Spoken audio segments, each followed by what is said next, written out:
So mga kapatid, ito naman yung aking pangil ng kidlat mga kapatid.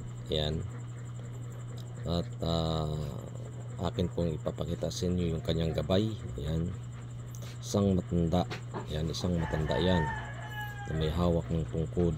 Ayan. Kung napapansin yun, hawak yung tungkod. Na ano siya, nakatalokbong. Ayan. Maganda ito mga kapatid sa pangproteksyon.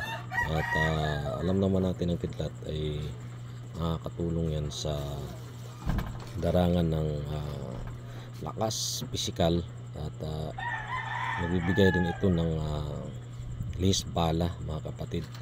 Kung may napapansin din kayo dyan, may hugis din siya dito. Ayan, ayan, hugis siya na para siyang ulo ng isang ahas. Ayan mga kapatid, yan po yung ating lagang kidlat. Napakamaganda nito mga kapatid, sa totoo lang. At ito ay ating tinatangan. Ayan, tingnan nyo naman yung gabay. Ayan, may gabay talaga siya.